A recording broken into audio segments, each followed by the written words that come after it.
Can you hear us now? Can you hear me now? Can you hear me now? Can you hear me Now? Let me know when you can hear us, if you can hear us. It's my fault if you can't not hear us. You wouldn't be able to hear it anyways because it wouldn't come to the TV. Actually. Would it? They can hear us. Okay, good. Yes. Awesome. No echo? No echo, Andrew? No echo? Andres? No echo? Echo. If you turn it up, it's going to echo. Yeah, just for a little bit. I don't hear it anyways. I think I might. Okay, he says they hear us, so just turn it off and turn down your volume. Okay. Mute. All right. Awesome. Excellent. All right, so I guess we should start the intro all over again. Yeah, that was a long, 5-minute intro we were working on. Hey.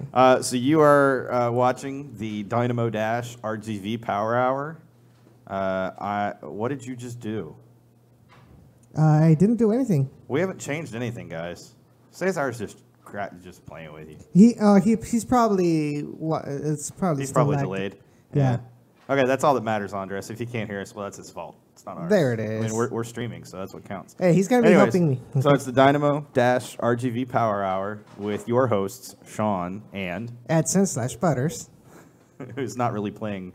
He's high. Yeah, that's probably true. So he's not playing Butters this week. He's actually playing co-host this week, which is pretty awesome.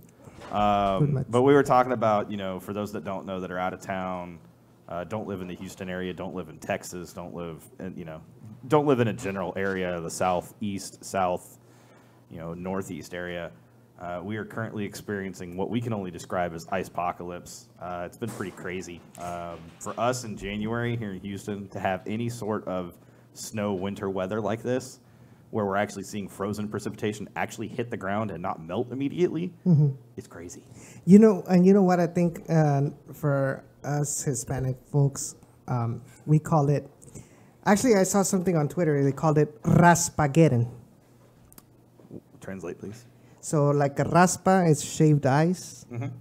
So since all we're going to get is a little ice, that's why I called it raspagueren. Justin says you're still Butters. He says it in the YouTube chat. I see his. No, I see it.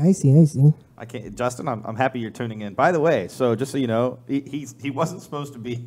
So originally the plan was we were moving to Tuesdays so that he could join us and continue to join us week to week because of work schedules and things like that and school schedule. And then the first week we make this transition to Tuesdays, he can't make it because of concerns over weather.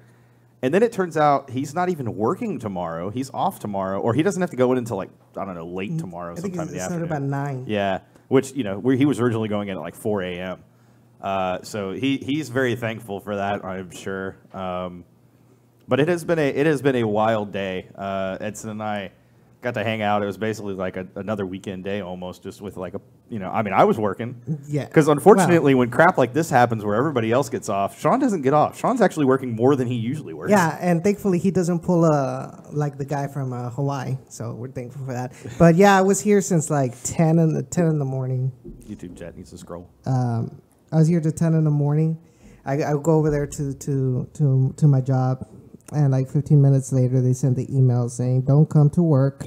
Or if you're already here, make sure to leave early because things are about to get worse. I was like, thanks. If I had known earlier, I would have made 28 miles of commute. But let me take a little bit of time to say hi to everybody. So, Andres, we got Liam, Brian, Johnny, the El Presidente is in the house. Cesar is also in the house. And Justin.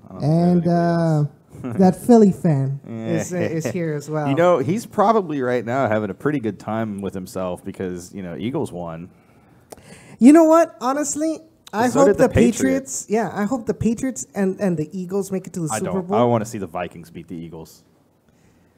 I think the Vikings deserve to play in their own stadium for the Super Bowl. How awesome would that be? That's true, but I just feel like we need to shut up the Philly fans. Justin's just cringing because he's not saying anything. He's just he's cringing internally, going, "What are these guys talking about?" Anyways, all right. Well, we've BS'd enough. We've hit our BS quota for the day. He's a Cowboys fan. Yeah, Justin's totally a Cowboys fan. Everybody send him Cowboys paraphernalia. He wants jerseys, hats, shirts, blankets, scarves, whatever you can find. A Dak Prescott autograph. I'm fired. Hey, who's broadcasting simultaneously on YouTube and Facebook? Oh! Not Justin.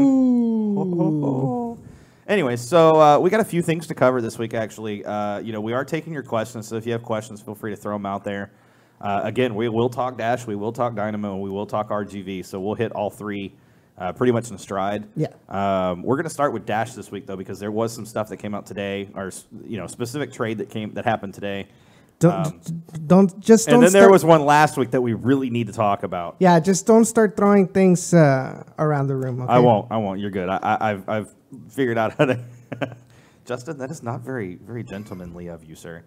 I'm not going to throw anything around. There are children in this live stream. Please be civil to Tom. Justin, civil. Those two words don't go together.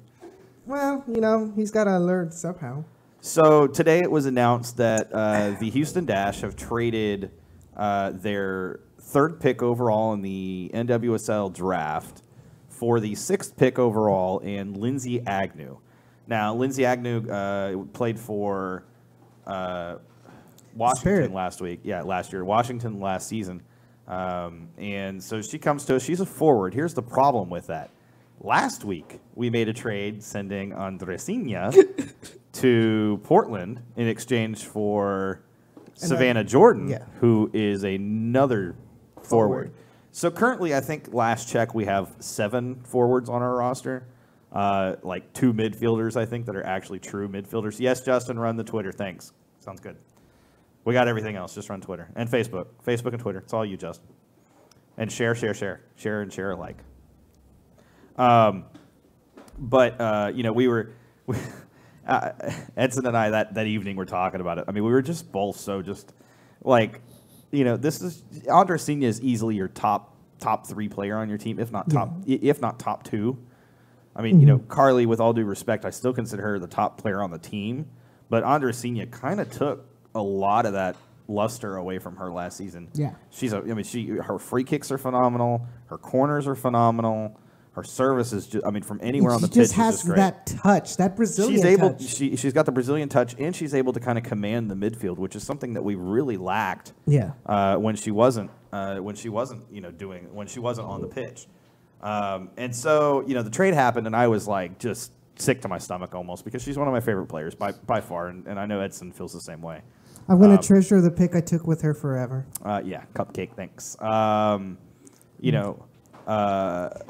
So Andres says we should try a 2-2-6 formation. No, he doesn't say we should try it. He says they're going with a 2-2-6 formation for the Dash next season. Wow. I've seen that on Twitter as kind of joking, but honestly, that seems crazy. But if you think about it, we're essentially probably if no further trades happen, no further moves or signings happen, we're probably going to play 2 forwards as outside backs.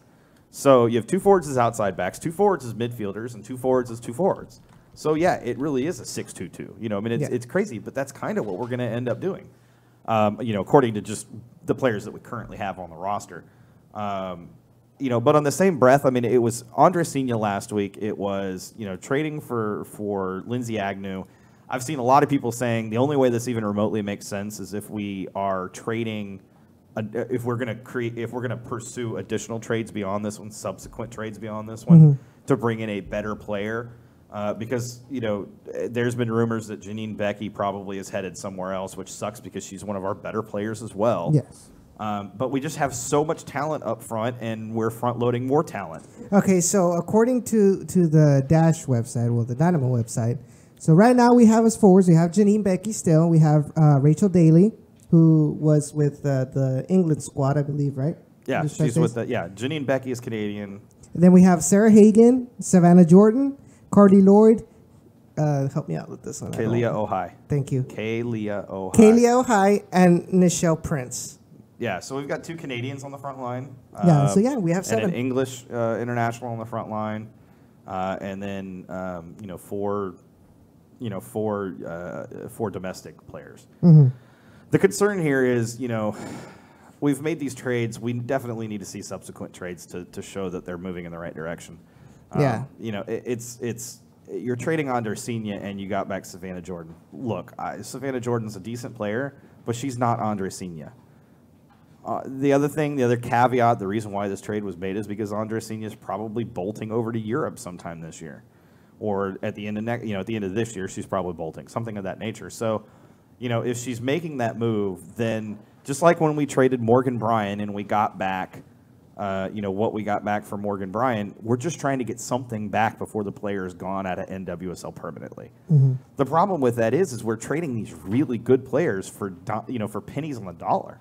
We're not getting back value for the player that we really should be getting back. And the question becomes, were there rumblings that this might happen within the front office or within the team itself? Were players aware that this player might be considering a move to Europe? And if that's the case, should maybe we start taking these more seriously as the Houston Dash and maybe start trying to trade these players before they make this, before it kind of gets slipped out to the public? And here's the other kind of thing to that too. On the other, the other side of this issue from a player standpoint, a lot of these players moving to Europe, it signals to me that maybe this Dash front office is failing them, and they feel it, they see it, and they're not appreciative of it. I mean, I'm pretty sure if we as fans who have no idea what's going on the inside of the organization can see how this front office has failed the team, then I'm pretty sure that the players who have a much deeper knowledge about what's going on in there know that, being with the Dash is not going to help me in my career at all. So that's why, they're probably in a position, I want out, I don't care how, but I just trade me at the end of the season. And I think that's why the Dash are finding themselves in this situation where they have to sell them for pennies in the dollar because they have no other choice. It's sell me now. Yeah, but I mean that's exactly what I'm saying too, and you're kind of backing up exactly what I'm saying, which is these players are seeing exactly what's been going on. They've been part of this. They've heard the stories. They've heard whatever.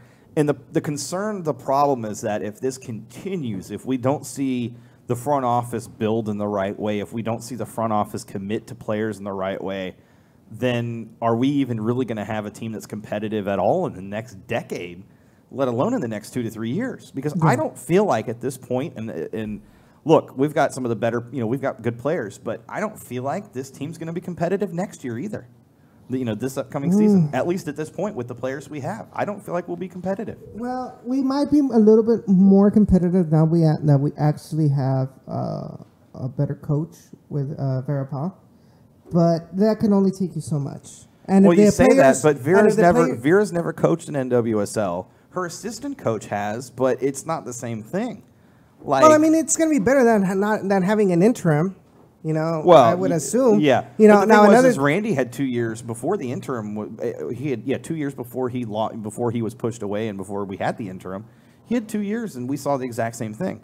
My overall concern is we're not seeing what I would deem improvement. We're just seeing more of the same take place, just with a different coach in front. Yeah, so it's kind of like when they say insanity is doing the things the same way and thinking that it's going to go different. Something different. Yeah. Repeating the same thing over and over, repeating the same action over and over, and expecting a different result. It's just sad how the organization just doesn't take itself seriously. I mean, and when we've talked about it before on this podcast, and we talked about it. No, yeah, it definitely was an issue over the last season. I mean, we talked about it. We talked about it with Jen. We talked about it with ourselves. We talked about it among ourselves. It's an issue, and it's been an ongoing issue, and it's going to continue to be an ongoing issue. I think. I don't think we're gonna see a lot of changes. I think it's gonna, and I agree with Andres. It's going to be next season. It's not going to be this season. This is another transition season. Yeah. The problem with that right now, and this is kind of where I'm getting concerned for the organization and the club in particular. You're talking about 4 seasons that. Honestly, they're not going to make the playoffs unless something major happens. They're not making the playoffs. Unless they do something like the Dynamo did this season. But the way things are going and the way you're describing it, that's not going to happen. That's going to be a huge outlier. And I keep saying, well, it may change if we get different players. That might be the case, but if they see the same thing as going on with the Dash front office, is it really going to change? No, because they're not going to. They're not going to be motivated. Buy-in. They're not going to have any buy-in to it, And so, I wanted to start with this Yeah, exactly, Callow. It's yet another transition season. How many? And unfortunately for the Dash, this will be the second in a row transition season for them. And worse for them is that they haven't had an actual true playoff season yet. At least the Dynamo had playoff seasons before they reached the end point. The Dash have yet to make it to the playoffs. And that's just sad. I mean, it makes me sad because I want to support the Dash. But until I see the change that I need to see, until I see the front office commit to this club in the right way, I can't put my money behind it. I can't support it. Because if I support it, then I'm saying I'm okay with the status quo. I'm okay with the crap that I'm seeing on the club. And really, I'm not okay with it. And I completely agree with that, with what Justin said in the chat. Yeah. It's almost like the Dash is just another filler team in the NWSL. That's the way I feel like that's the way that the FO is treating this. And like you also mentioned before, it's kind of they see it kind of more like a charity. And going back to that it's a cause. Yeah, that's what Jen said. It's a cause. They treat it like a cause. I'm like, no, it needs to be a competitive team, Yeah, just like it's any a other professional. Yeah. Look, forget the men's side of it. Just throw that out the window. It doesn't matter. What matters is this is a professional soccer team. Start there, build that way, and let that guide you to a championship. Exactly. Not this whole idea that, it's a women's soccer team, so we should support it because they're women, because they're role models, because they're because they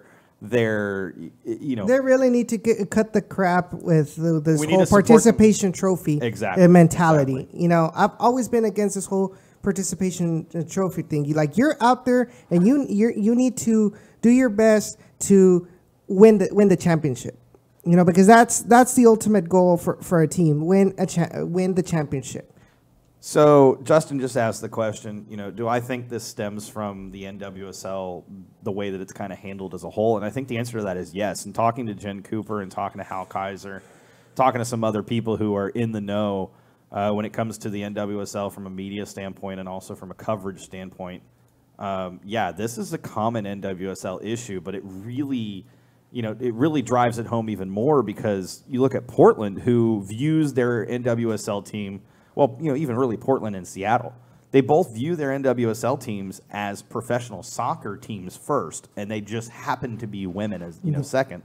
And you see how their fan base, not only is their fan base incredible, but their team is incredible. They have players that want to go to their teams. Look at Portland right now; they're rating everybody, taking all the best players.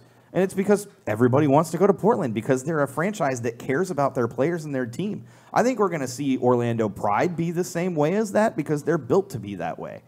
And it's just a shame because I feel like the Dash had an opportunity to be that, and they threw it in the garbage because they tried to do it a different way, and the way they tried to do it was making it a cause that we should support because that's the right thing to do.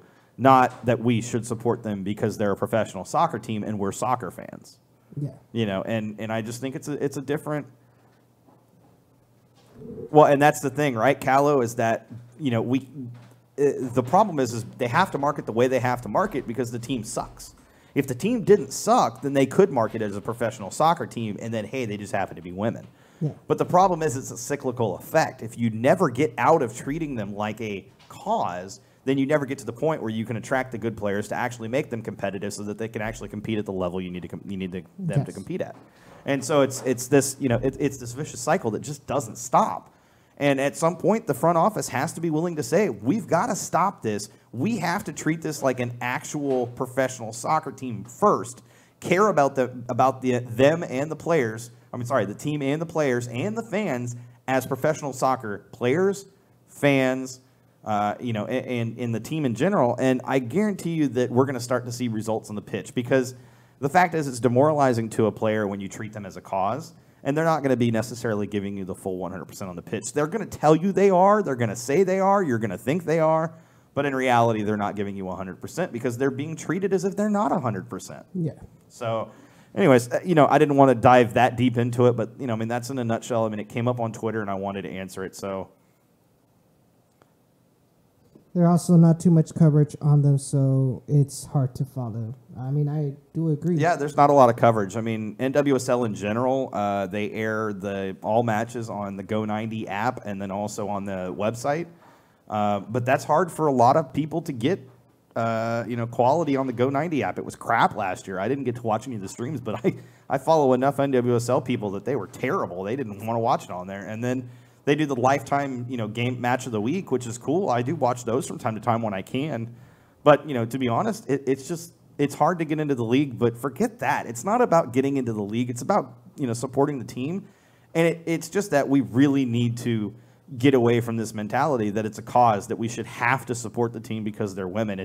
We should support them because they're a professional soccer club in our area. So Callow says is that honestly it starts with the whole we're a cause for the Dynamo. They should get their own site, their own identity. I completely agree with that. I mean, that's kind of the thing, right? We feel like, and we as fans, and that's kind of the thing, right? If we as fans see that they're really just an extension of the Dynamo, then it kind of reflects on how the Dynamo are handling things. They're just their sister franchise instead of being their own club. Now, with that said, they need to have their own website. They need to be their own franchise, but they need that support from the Dynamo in the same breath. It's kind of a catch-22.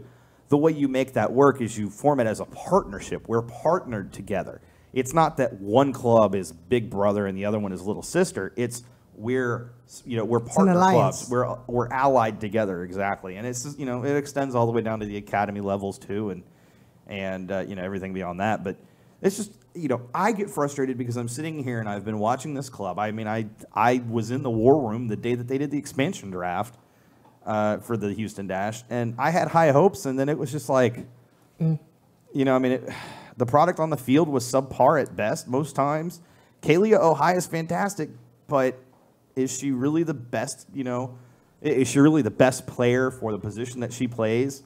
I don't know about that. I mean, she has her moments. She has her flash, but I kind of feel like, honestly, she's another Giles Barnes of the Houston Dynamo. It's just that she plays for the Dash. So, all right, so let's go ahead and say hi to Eduardo Aguirre. Thanks for enjoying the show. Callow, because he wasn't on earlier until recently. Of course, Callow, welcome to the show. He also says they have a deal with Lifetime, I believe. They do have a deal with Lifetime. They stream one match per week on Lifetime, and you can catch them on the cable Lifetime station. And you know what, Callow, you're absolutely right. He says now they just look like a footnote on the Dynamo site.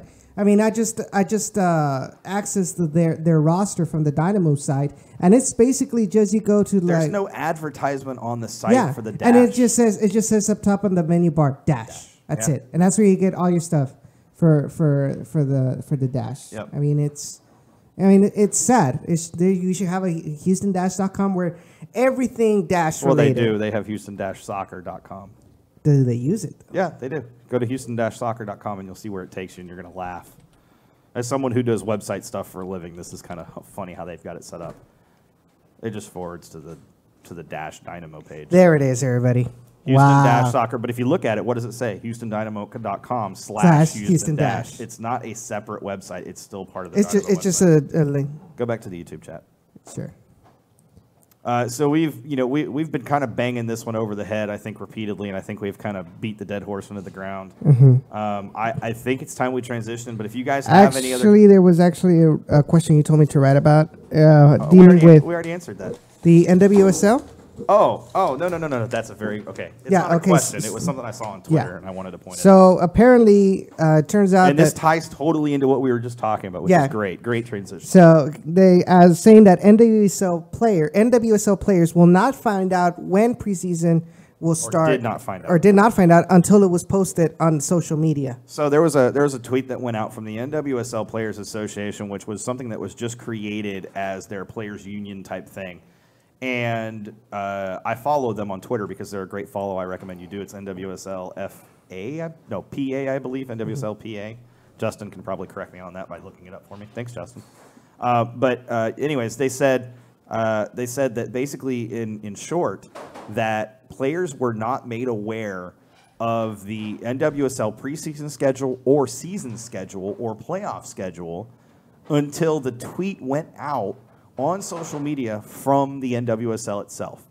So what that tells me is the NWSL as a league doesn't even care about their players enough to give them a heads up as to the schedule. Yeah. Like, I mean, that's just trash. That's just garbage to me because that just shows you how they even view their own players in their own league. It's no wonder players like Crystal Dunn want to bolt over to Europe. It's no wonder that players like Andressinha want to bolt over to Europe. It's no wonder that Carly wants to, Justin, you're good to step away. Oh, he wants to. Okay, so the question, I'm going to repeat it. Sorry, Justin, I misread that. The question, it's not a question, but let me repeat what the tweet said. The tweet basically said, and it was from the NWSL Players Association.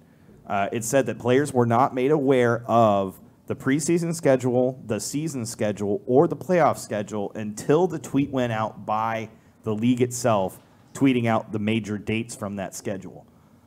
Players were not made aware. And so, like I said, I mean, it's just the league treats its own players as if they don't matter, as if they're just pawns on a chessboard. And that's disheartening. That's demoralizing. That's belittling. I mean, that if I was a player in that league, I would be looking at alternative careers. I would be looking at a different career path, whether that was here in the U.S. doing something else like going into coaching or going into training or going to be a doctor, or if it's Europe and I can go make more money in Europe playing for a Premier League club, Man City, Arsenal, ladies, whatever it may be over there, or maybe I can go make money playing in Germany or Norway or Denmark. I mean, there's so many women's leagues over there, and they're starting to blossom. They're starting to grow, and NWSL is growing, but I think it's growing in spite of itself, not because of itself. It's growing. I feel like it's growing because of the talent of players that are here. But if you're not able to keep them, then what's the point? Exactly. And, I mean, we have the best players in the world playing in NWSL, but for how much longer? I mean, if the top players are bolting over to Europe because they want to play in Europe, it kind of says it all about what the state of the league is. Yeah. What's up, Tip of Texas? Yeah, and that was actually one of the questions that I was like thinking about in my head because was pretty much that. Like, if technically the NWSL is supposed to have the best players, of all the women's leagues in the world, why is it that these top players want to move to go play in Europe, where it's not as big yet. Yep. But this whole thing with the tweet just hits the nail on the head because it's like they say the league itself doesn't take their own players seriously. Yep. I mean, it just all comes, and I think the hope is that by the NWSL players forming their players association, which is again like a players union, same type of thing, that they can start pushing back on the league to actually take their players seriously, that, hey, we actually deserve, to be considered as part of the decision-making process on a lot of this stuff. Maybe not every player needs to be involved, but there needs to be some of the top players, some of the ones that, players listen to and are, considered to be leaders in the players, as far as the circle of players goes, that they need to be involved in these decisions because there's decisions being made that affect their futures. And they have no part in the decision. But not only that, the decisions that are being made are poor, very, very poor. And I know we've been railing on NWSL and the Dash. Can you show me what time it is? For about 30 minutes now, I guess 25 minutes or so, because it took us a while to get started. But, I mean, it's something that Edson and I both feel strongly about. I know Justin feels the same way. It's just at the end of the day, something's got to give and something's got to change. And if it doesn't, if nothing changes, if this continues the way it goes, I guarantee you within 5 years, this league is folded. Because they're not going to be able to keep the top players, which means they're going to lose the marketing money. They're going to lose, they're going to lose the fans. I mean, it's just going to be the same top two teams, battling it out year over year. Yeah, it will be Portland and I guess Portland and Seattle. Portland and Seattle. What about North Carolina? North Carolina's still a top team, but I don't know for how much longer. I really don't.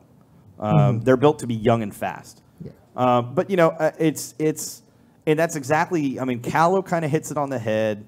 It's not that he doesn't want to support them or, that he doesn't want to follow them. It's just that they're not enough. There's not enough substance there to be something he's willing to buy into. And that's exactly my problem with it right now as well. And I supported them for the first 2 years, and I pulled out because I was done. I was tired of seeing the way that players were treated. I was tired of seeing the way that these ladies who put their, blood, sweat, and tears into this Yeah. You know, seeing how they're just kind of pushed under the rug, swept under the rug. And how bad is the lack of importance of the league when they're putting dash games at like 3 p.m. We had the case of a player that had heat stroke in the middle of the game. Rachel Daly fainted, fell unconscious on the pitch because of the heat. And, some of it does fall on her, in that regards. And I try to bring that up when it happened. That some of it falls on her. She should have recognized the signs of heat stroke and requested, that she, come off or whatever. But at the same time, it's just the state of the league in a nutshell. And okay, so Justin asked, because of some of the size of the smaller competitive clubs in the NWSL, could you see pro rel with UWSL? Oh, man, that's a loaded question. But if you want my really honest response to that, the answer is yes, I actually could. Because Seattle, Portland, North Carolina, and I would even extend that to probably the Chicago Red Star. No, because they were pretty bad last year. Those top three teams, or Orlando Pride now, Pride. So those top 4 teams, they're going to be there year in, year out.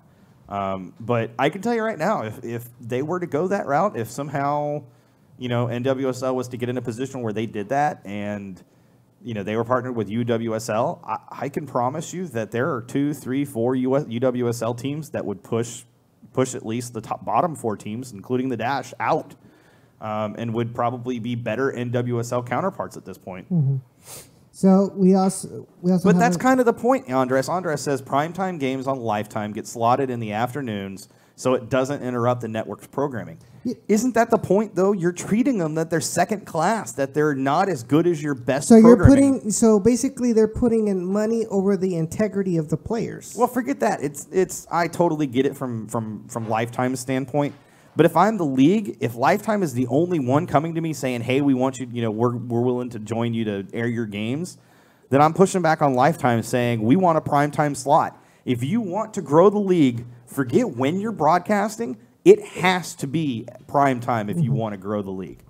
Yeah, so Stevie. Hey, Cisco. So Stevie P says, no wonder Carly doesn't care about the team. And then we also had some. And that's accurate, too. Yeah. So, Tip of Texas Sports Network says, it's still just a joke. It's sad but true still, yet we're the most developed for USA women's soccer. Isn't that crazy? Yeah. From a standpoint of not just this country, but I think in general throughout the world, NWSL is one of the most developed leagues for women's soccer. Yeah. However, there are leagues in Europe right now that would severely push teams in the NWSL. Yeah. So could be worse. We could have the Mexican women's FMF, the Mexican Women's Federation League. of Mexican Femeninos. That's your other one. No, it's Liga MX Femenil. That's what it is. Yeah. Okay. Femenil. So basically, one of Atlas, one of their star players, broke the contract or decided to leave the team because apparently she was only going to get paid like $50 a month around there. Oh dear God! Yes. Wow. And she was the star player. She was the one that scored the most goals players. Yeah. So but I'm not excusing the NWSL. Yes, we're better than other leagues out there, but it's still not there, and that's the point. Exactly. Justin's right. European leagues are going to catch up with NWSL within the next 3 years. It's accurate, and we're already seeing it because our best players are leaving to go over to Europe right now from NWSL. And like I said, if that continues, if we continue to see our best players poached, then the marketing significantly drops. Now NWSL is trying to counter that by doing a lot of these things as loans or 1-year deals or whatever it is, where they let them go overseas. But it's just such a bad look for the league in general. Yeah, and like we've kind of been talking about before, the fate of the NWSL, the fate of women's soccer, believe it or not, it's also going to affect how people view the sport in general here in the United States. Because if they see another soccer league folding, it's just gonna look bad because there's not gonna be. They're gonna say, oh, soccer isn't stable. How the hell do they expect that they're gonna compete with the NFL, with the MLB? And Cisco says, Crystal Dunn just returned. No, she hasn't returned yet. Her rights were traded today, but she hasn't returned. Now, that signals she's probably returning. The chances are likely she's returning, but is she going to return for the whole season? Is she returning for part of the season? There's a lot of questions still up in the air with that. And the thing is if your players are only returning for half a season, are they taking the league seriously? No. No. Nobody takes the league seriously. So at the end of the day, as a fan, why should we take it seriously? Yeah. Nobody can answer that with a straight face. And like Justin said, if you're watching on YouTube, please like and share this video. Share the stream. Subscribe. And definitely subscribe to the channel. We appreciate it. We appreciate all you guys that are watching and listening in. It's fantastic. We're at 8 likes right now. There's 16 people watching. So that means there should be double as many likes as there are -2. God, I feel like a YouTuber now. Always asking for likes. All right, guys, make sure you smash that like button. Oh, shut up, Edson. Shut up, Butters. Also, we're streaming live on Facebook Live. So if you're on Facebook Live watching, that's awesome as well. If you could share and like the video, that'd be great. Sure. Anyways, we've beaten, like I said, we've beat the dead horse. I think it's time we move into something maybe a little bit happier, maybe. No, let's continue down the depressed state. Let's go into RGV. Oh, God. So actually, you'll like this. Edson is Jake Paul. That's awesome. Wow. No, he hasn't gone into Japan and aired a suicide. Wasn't that Logan Paul? No, that was Jake Paul. No, that was Logan Paul. Yeah, that was Logan Paul. Who the hell is Jake Because I had a friend, an ex-coworker of mine, anyway, I'll talk about that later. After? Yes. Who the hell is Jake Paul? Now up RGVFC news. Actually, there's no news to report. But, so Seth Trout, who I follow on Twitter and is one of my favorite people on Twitter to follow because he's just a brilliant mind in general when it comes to soccer. He mentioned to me while you and I were talking about, so today Chris Hockman, or I don't know if Chris was the one who posted it on Twitter, but USL Soccer, their media department, posted a article that was written talking about how fans in general from the USL are pleased with the way that their team's off seasons are going. Yeah, because they posted on their social media on Facebook and on Twitter. They posted a poll for us fans to fill out, saying how pleased were you with your favorite team. Did you fill out the poll? Yes, I did. Okay, I was just curious. I don't think I did, but so saying how pleased were you with the transfers, and so obviously I put in what transfers? Yeah, RGV hasn't really had any at that point, but the article stated that a lot of teams, a lot of fans are very pleased so far with the way the USL offseason has gone for their particular club. A lot of them are, very confident in or reasonably confident in their coach's ability to improve the team. That they're very pleased with their goalkeeping. There were very few that wanted new goalkeepers. There were a lot that wanted to see some changes in their midfield, and a few that wanted to see some changes in their forwards. Yes. The reason I'm bringing that up is that article I was told on Twitter, because I brought it up to you because I was like, and what about RGVFC fans? Joking with you. And Chris replied back and said, they got a mention in the article, and I was like, I haven't read it yet, but I'm about to go read it. And I was literally 5 minutes later, I went and read it. And it turns out they didn't get a mention in that article. And I was a little distraught, so I replied back to Chris, was like, there's no mention in this article of RGV. But the reason why that's important is because I have to ask this question, do you feel like RGVFC is lagging behind the rest of the league because of the lack of transfers at this point? Definitely. Okay. Definitely, because... Okay. Now I'm going to throw you a caveat, because this is where Seth's conversation with me comes into play. This is great. Seth went and did some research on my behalf. Actually, he did it because he's awesome like that. Thank you, Seth, if you're watching. Okay, we'll just let you. And he noted that in 2016, they had 7 players under contract at this point, going into the preseason, and it wasn't until after the draft that they had the majority of their roster filled out. That's correct. He noted in 2017 they only had 11 players under contract. Going into the draft, ahead of the draft, and that the rest of their roster was filled out after the draft. That Escalante at this point last season was not even signed to a contract. And so his point he was trying to make is that at this point, we're about where they've been the last couple of seasons in terms of signings over the offseason. But I think the point that maybe you wanted to try to make, and that you and I have been discussing, is it seems like the status quo is not good enough. Like, there need to be more signings at this point. Yes. And it's not necessarily more signings for the quantity of it, but it's more signings for the quality. Exactly. So I will let you speak now. Obviously, for a team like RGVFC, which it's definitely a team that doesn't really attract like the attention from the league, because obviously in the league, in the USL, you have such storied teams that, you know, like you have Cincy, who had a really huge run in the Open Cup. You have obviously you have even Louisville City, who won the cup. You have the Rowdies coming in from the NASL. Now you have Indy 11. You also have Sacramento Republic, San Antonio FC. Because even San Antonio FC, you know, because of the players and the run that they had, you know, this year, you know, you see a lot more like not stock photos, but photos on them of their fans on the USL's website than RGVFC's. And it all goes back to signings. I mean, everybody that I know is waiting for a signing, and they don't just want any old signing, just to fill the roster.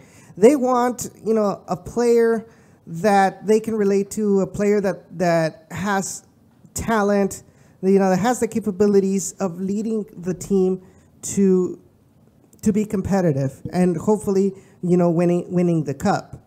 And so, I mean, I understand that the tendency is that, you know, start getting in, you know, player signings to the end of the preseason, but, you know, people want news, and the fact that we're still so quiet about everything, you know, it's putting a lot of our fans off, you know, and I see it a lot, you know, on social media. You know, you get, you know, the occasional sarcastic tweets. You know, you get the banter from San Antonio FC fans. I know the latest that I saw was like when the Dynamo announced that they were going to be playing, you know, RGVFC, you know, in, was it February 4th, I believe, because they're playing first against UTRGV, the Dynamo, and then they're playing against RGVFC.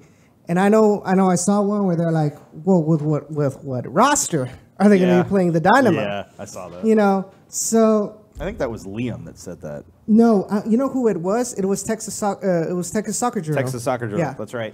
Yeah, it was Texas Soccer Journal, and so the difference is, you mentioned last year we still had 11 players on the roster at this time because most of them were from the 2016 roster. Yeah. This time we have 0. Well, technically zero, because the goalkeeper Sanchez still hasn't been confirmed yet by the team. You know, so technically we're still at 0 players on our roster. So it's Cisco, shut up.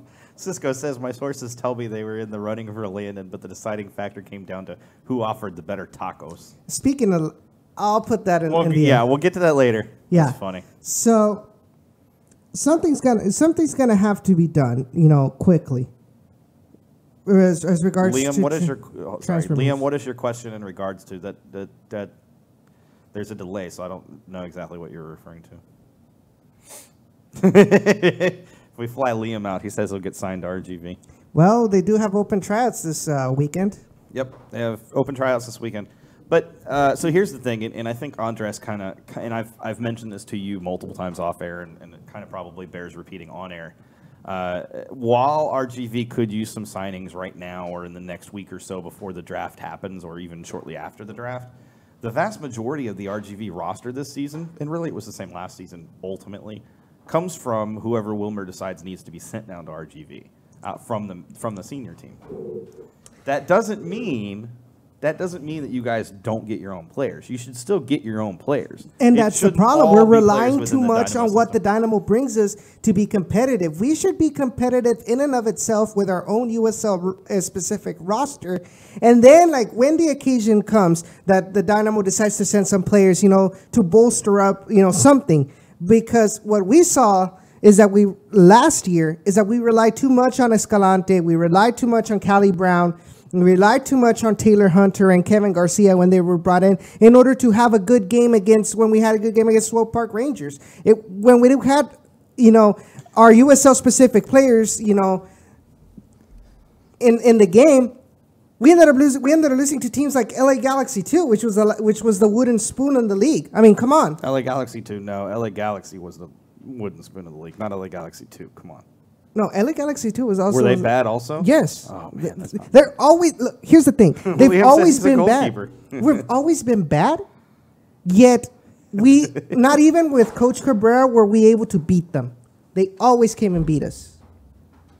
So, I'm just saying, my point is we cannot continue relying on the Dynamo scraps. Yeah, I hear you. No, you're right. You're not wrong in saying that at all. And I'm trying too hard not to bang the table. Yeah, because it does echo pretty bad. No, I mean, we've talked about this, and you and I have talked about it off air repeatedly. I mean, repeatedly. I wish they treated RGV like RSL treats the butterflies. You aren't going to develop a whole ton of talent with RGV yet, but you could use it to help extend the brand. The butterfly? You mean the Monarchs? Real Monarchs. Oh, I see. Yeah. Who, by the way, they're also getting their own specific soccer-specific stadium, which looks pretty nice. So, what the heck did I do? Holy cow! All right, I'm gonna turn that. No, it's not that. It must be that. Oh! Don't put it to sleep. Oh no! Okay, good. We're fine. Thanks. I'm gonna turn that back up then. All right, cool. Ultimately, what I think, like the point that I'm trying to make here, and it's opposite of the point that you're trying to make, and I don't think this is ever going to get through to you, which is okay. But unfortunately, your problem as a fan is that you view RGV as its own club. RGV is an extension of the Houston Dynamo, franchise and organization. Maybe the problem is I want it to be its own club. You do, and that's the problem. It's always going to be an extension of the Dynamo as long as it is the Dynamo. As long as the Dynamo run the technical side, because they're going to want their players playing down there to get minutes, to get time, to get acclimated, to get fitness, whatever it is. Jorginho James is no longer on the squad. He was signed somewhere else, wasn't he? Yeah, he was signed with Tampa Bay.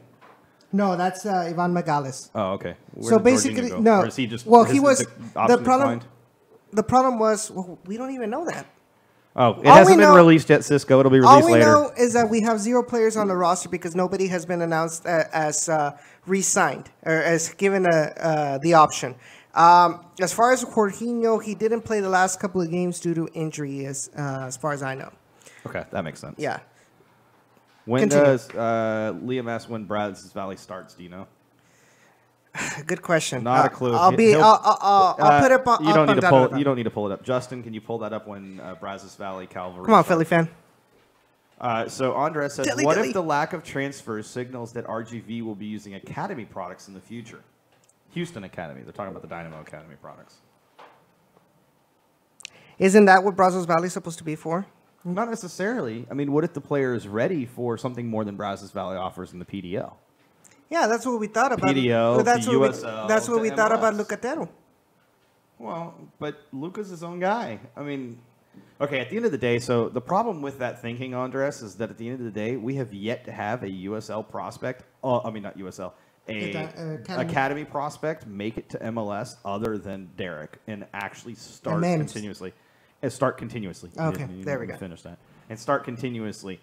Memo probably would be starting this season and may still be starting this season, but his injury kind of set him back. #blame San Antonio. Yeah.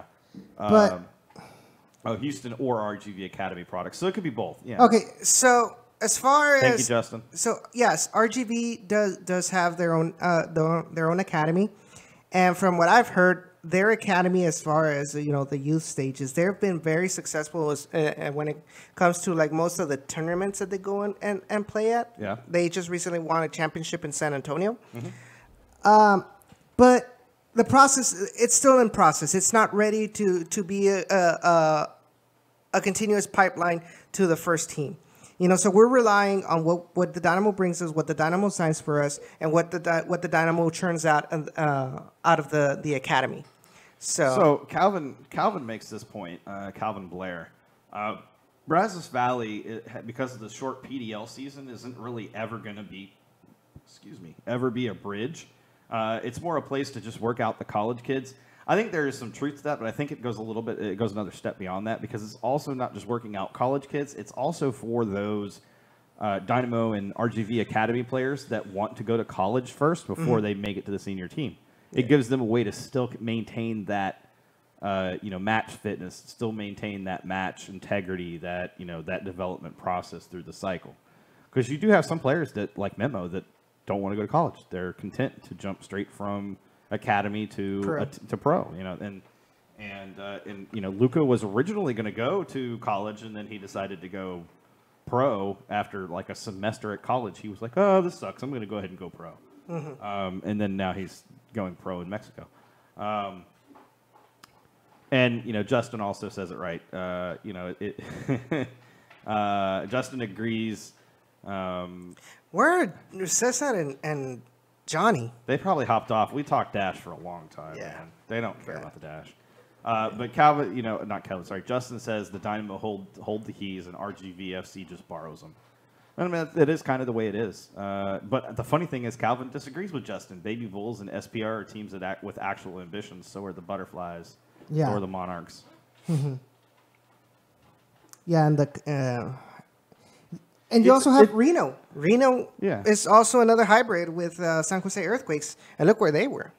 Yeah, but that was the first year, right? So with San Jose, look at the first year we had with RGV had with Houston Dynamo. Yeah, because we had Wilmer Cabrera. Right, but what if the Reno coach ends up with San Jose next year? Well, that is true. I mean, I'm just saying that it's not necessarily you can separate RGV from the Dynamo if you want, but if you do, you're going to get heartbroken.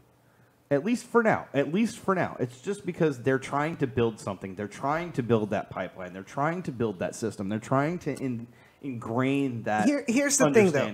Here's the thing, though. And this is probably where you'll probably understand why my thinking is. Probably not. You and I will never see eye to eye on this, but that's okay. If I am also a Houston Dynamo fan. I technically know, at least from the outside view, how it's supposed to run, and yet I still want the Toros to be competitive, and kind of disagree with how the Toros are being run.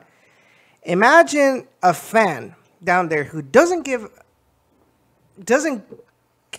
have no link to the Dynamo. Yeah, they have no link to the Dynamo. All they want is they want to see a competitive team because they're representing RGV, the region. If I'm not accepting what you're telling me, you think they're gonna accept saying like, oh no, the team's not gonna be competitive because all you are is just a farm little team. Brother. No, and Cisco asked the question, and I'll pose it to you, and then I'm going to respond myself too. Is it made clear at RGV whether there's a higher importance placed on winning or development? Development. So it's made clear down there in Rio Grande Valley that it's a development team in a development league. Actually, they don't. Well, technically, honestly, like I know because it's development, but over there, like they don't even say like they're out there to win. It's just there because the marketing is subpar. And I've said it before in a previous video. The marketing for RGVFC has been subpar than for what it really needs to capture the attention. And also, if your product on the field is not putting what the fans want as far as results, that's not going to help either. The same thing's going on with the Dash. Yeah. Oh yeah, absolutely. So absolutely.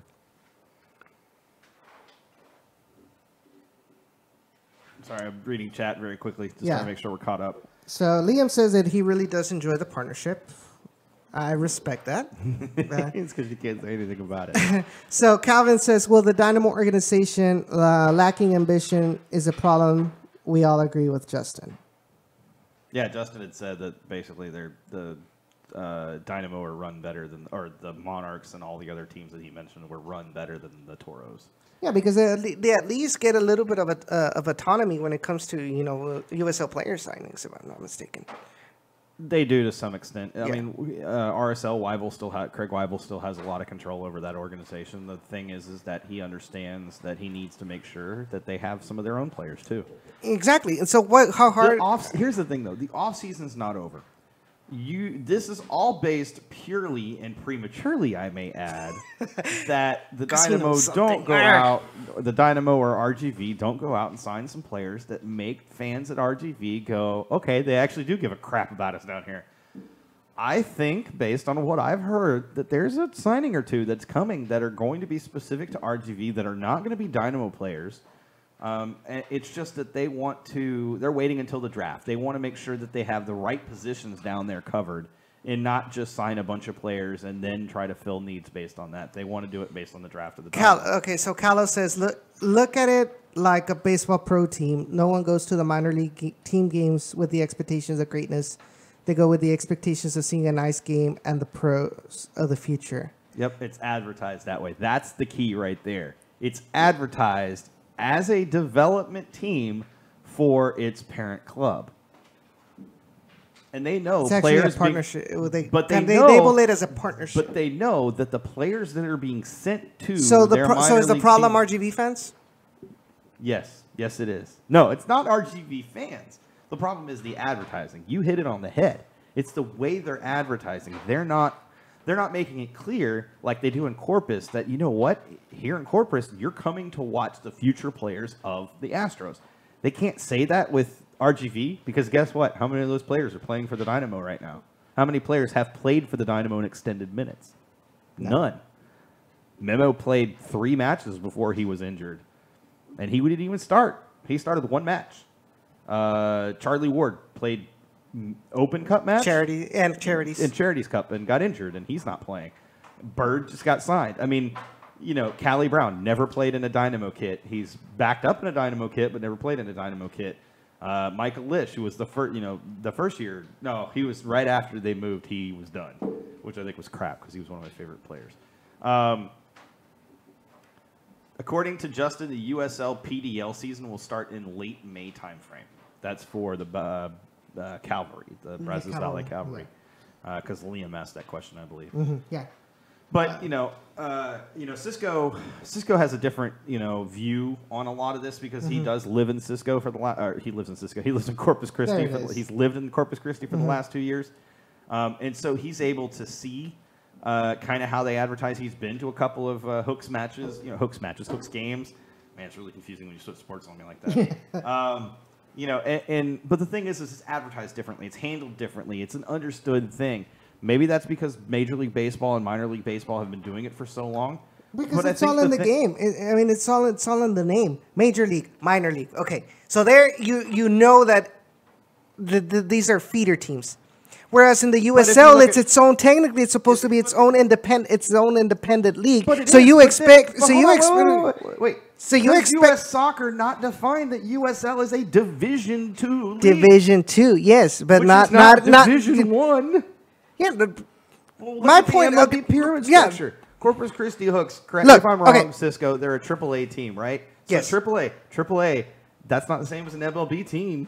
They're Division II.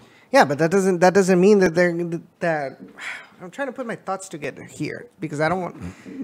Okay. Cisco lives in Cisco. Sorry. We all have this problem. Okay.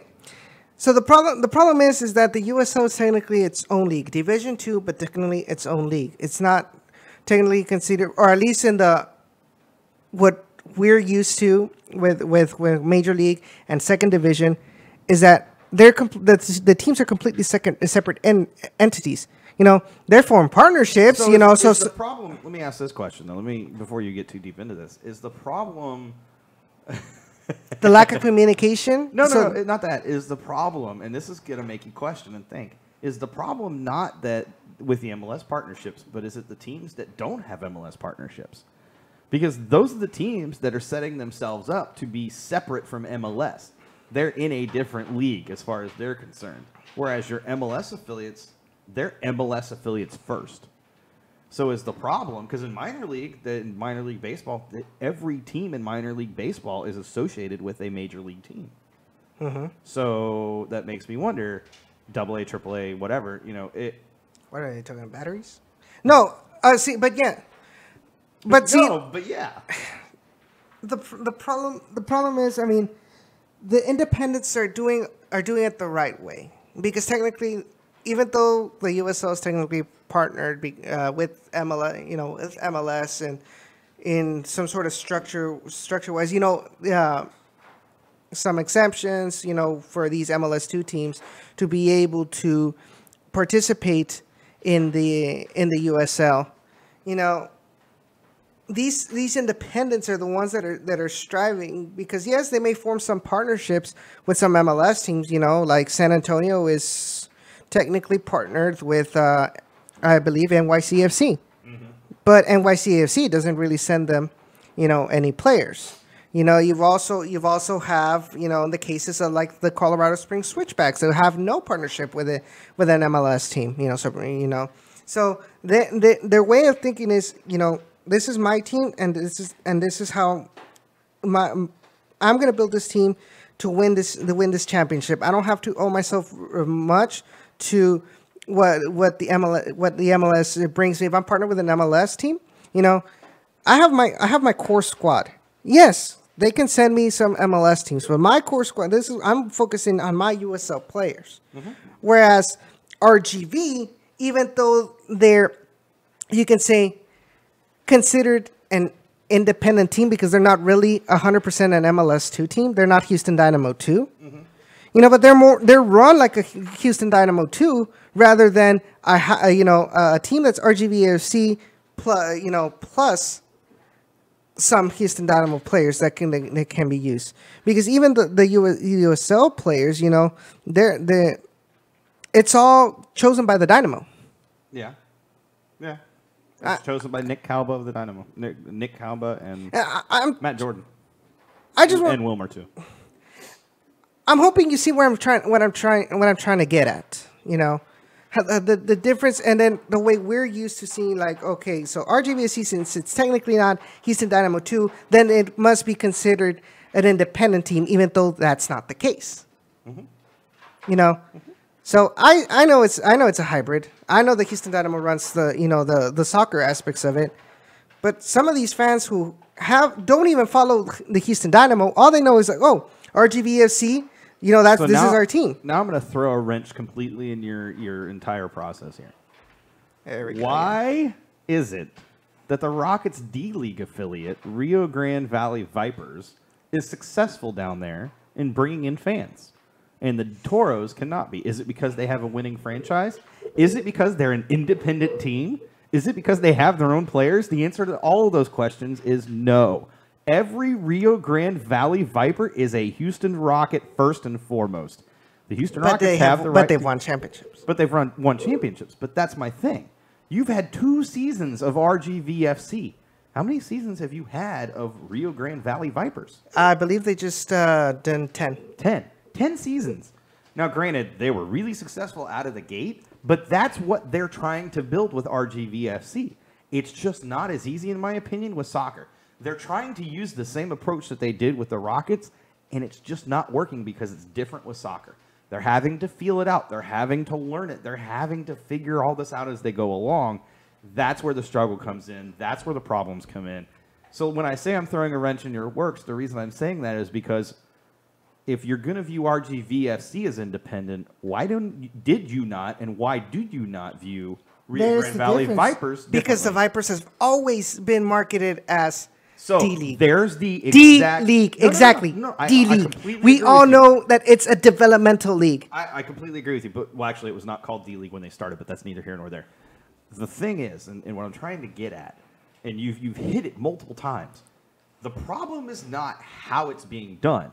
It's not the fans. It's the advertising and the marketing that they're doing is not explaining and has not done a good job of explaining.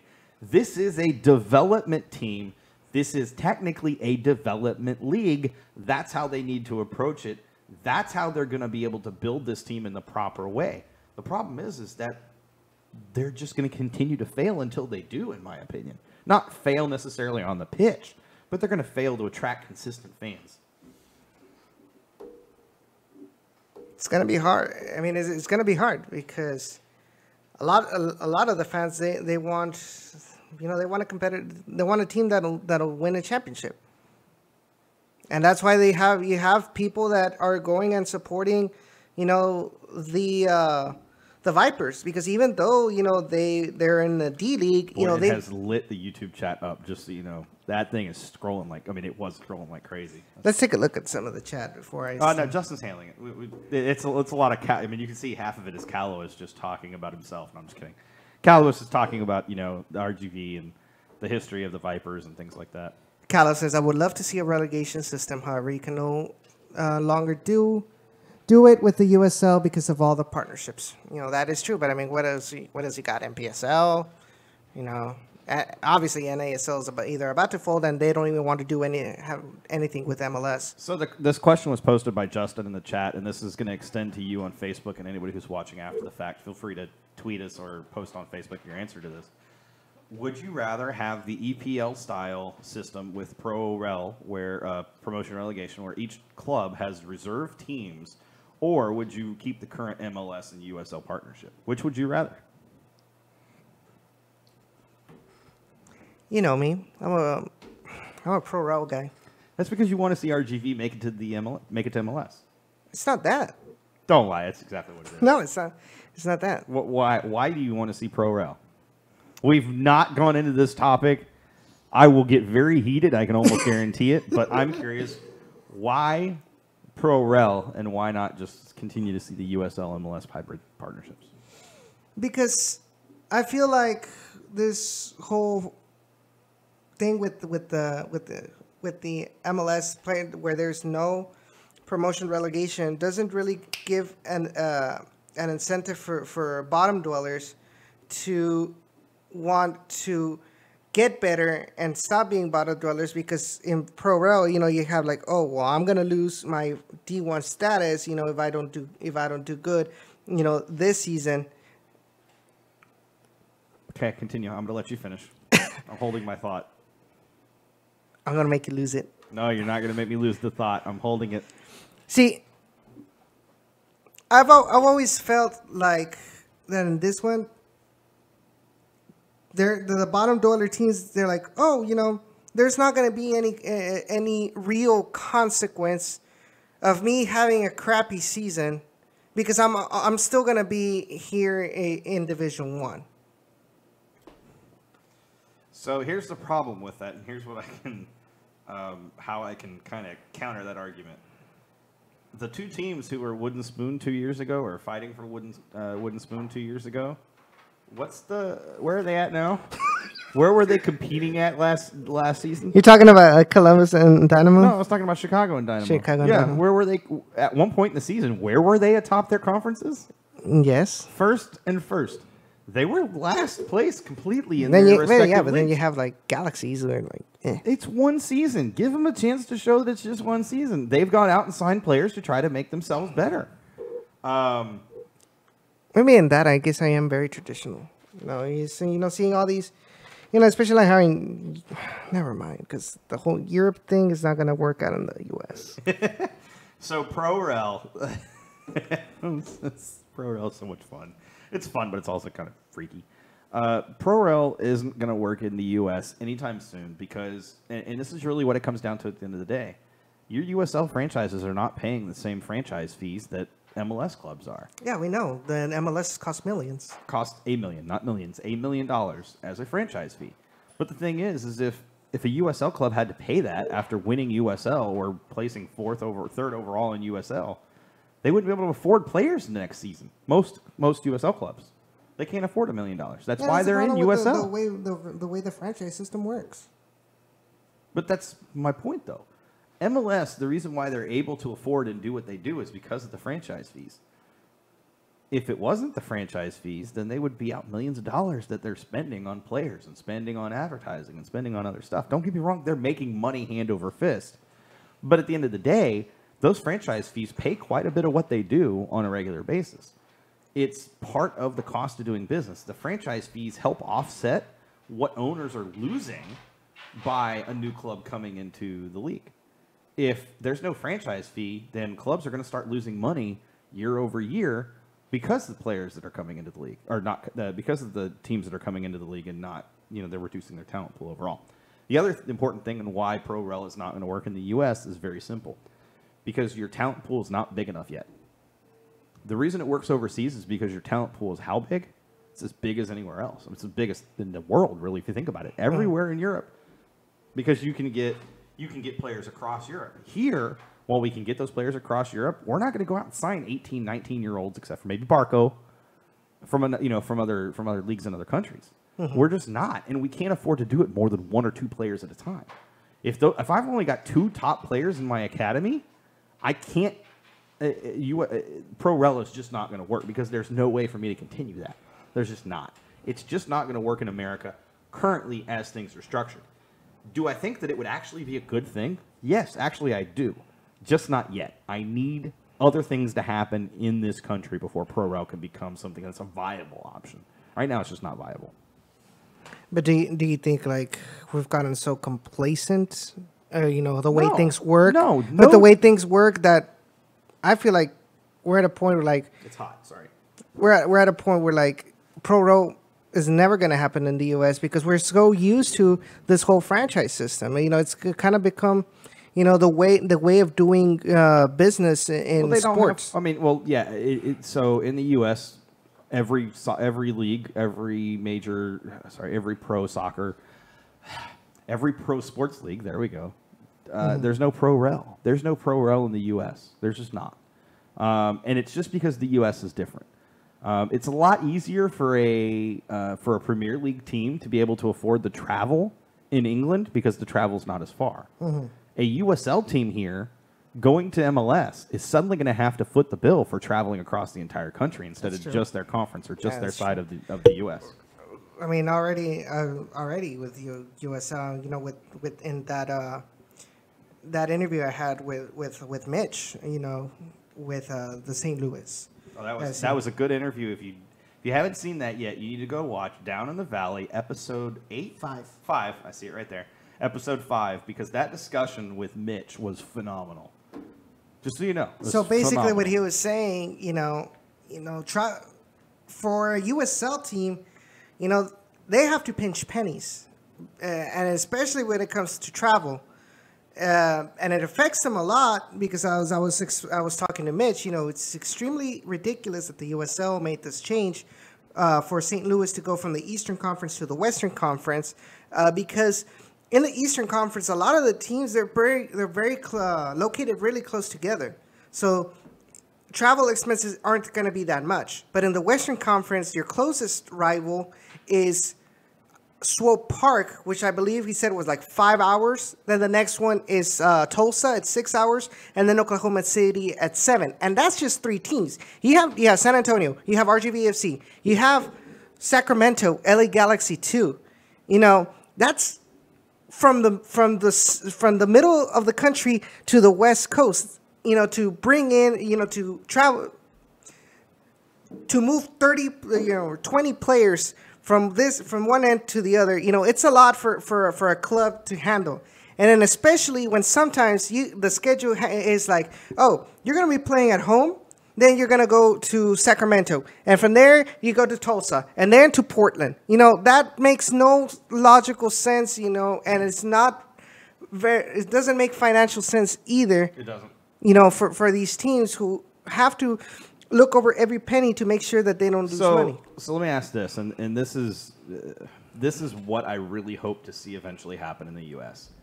I want to see regional soccer leagues, regional professional soccer leagues that are your top flight. I want to see more than just one Major League Soccer. I want to see 2, 3 Major League Soccers that are regional. So now you can afford to do Pro Rel because you're regional. You're basically breaking up the U.S. into smaller versions of Europe or smaller versions of England and whatever. Mm-hmm. It's regional, so the travel isn't nearly as expensive. If there was regional down here in the South, I mean, you're talking traveling from here to Tulsa, here to not from here, sorry, to RGV to Tulsa is probably your farthest that you would have to travel. Yeah. To Tulsa, to. So like the Southwest. And, you'd have ultimately you'd probably end up with 6 divisions. But if you look at every other major sport in this country, there are divisions.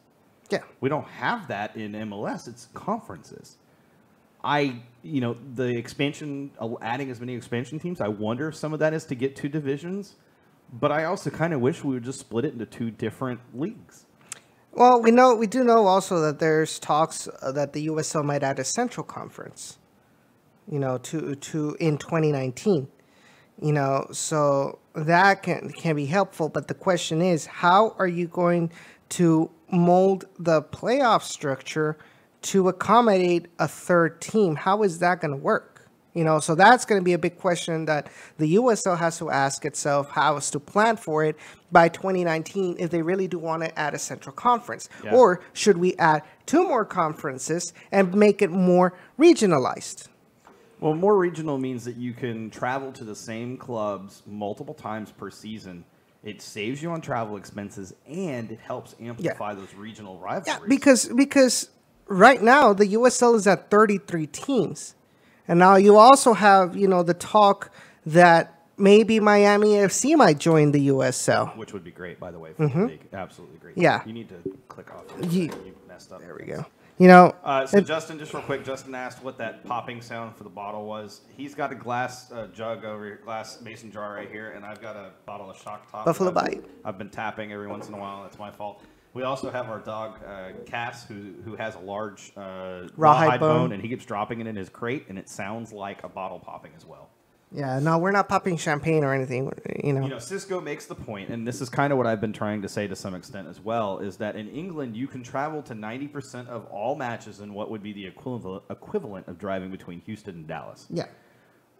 It's very different in the U.S., and a lot of international people don't understand this. They can't grasp this concept. The size of the country. The size, not only of the country, but how far these teams travel back and forth. Mm-hmm. Sorry, that's probably because I wasn't talking directly into it, maybe? I don't know, maybe I stopped talking. Is that better? But the travel is such a big deal, and it's not talked about in Europe. It's because they don't have to deal with it. Here we have to deal with it, so it's something we have to discuss. It needs to be something that's important to our discussions, especially about Pro Rel. Because what were to happen if you have 3 or 4 teams only from the West Coast and all the rest were on the East Coast in MLS because of Pro Rel? Your fans aren't traveling back and forth. Those poor West Coast teams would be at a major disadvantage. So now you're just basically giving a major advantage to other teams with Pro Rel simply because they're closer together. That's the advantage of looking at it from a regional perspective, focusing on trying to have regional, if you're not going to have regional leagues, have regional divisions at least, so that you're only traveling to those teams that are within your region. Your travel costs are less, your travel times are less, your fans can travel. Right now, we see the effect of that. How many times have we seen clubs not bring traveling fans at all because it's a Friday night match? Yes. Here in Houston. And that includes even Dallas. They're not going to necessarily travel their fans. How much better would it be if we could get 200, 300, 400 traveling fans, into our stadium simply because we're only playing KC, we're only playing Dallas, we're only playing, I can't think of any other close teams really. Columbus maybe is another one that could afford the travel, but how much better would it be if it was just within that central, within the central U.S. instead of us having to send traveling fans to Portland and Seattle and L.A. and LAFC and San Jose. I mean, it's cool that you can have a West Coast trip out there and spend 3 weeks out there and see 3 different matches on the West Coast with the Dynamo, but it really sucks as a player because that's a long trip. And you're not, now granted for that West Coast trip later in the year where they're going out to Seattle and then they go to LAFC, it's not so bad, but it's just the fact that because of the travel, it makes such an impact. And it actually affects the on-field, the on-the-pitch performance, in my opinion. You look at teams, if they've had a long break and they're going in, they look really bad. If they haven't had a long break and it's a short break and they're having to travel during that short break, they look really bad. If it's just a regular match and they're having to travel a long way, they look really bad. it's not just something that does play a factor into it is the time zone change as well. Yeah. They don't have to deal with that in England. You're not changing time zones when, Arsenal goes and plays Swansea. Mm-hmm. It's the same time zone. Here, we could travel and play Seattle one week, and that's 2 hours later than we're used to, and then travel and play New York the next week, which is 3 hour or an hour earlier than we're used to. So that's a 4 hour difference. Just you're a jerk. No, I'm just kidding. That's a 4 hour difference though, going back and forth, and 4 hours is a long time. It also affects marketability because now, from a broadcast standpoint, hey, nobody's going to be watching our match on the East Coast because it's 4 hours later than it is on the West Coast. Yeah, and it's also one of the things that Mitch had commented. It's harder. It's going to be harder for them to organize watch parties for the St. Louis FC, especially when they're playing Portland Timbers 2 or Justin, else. Can you post that comment into the chat, please?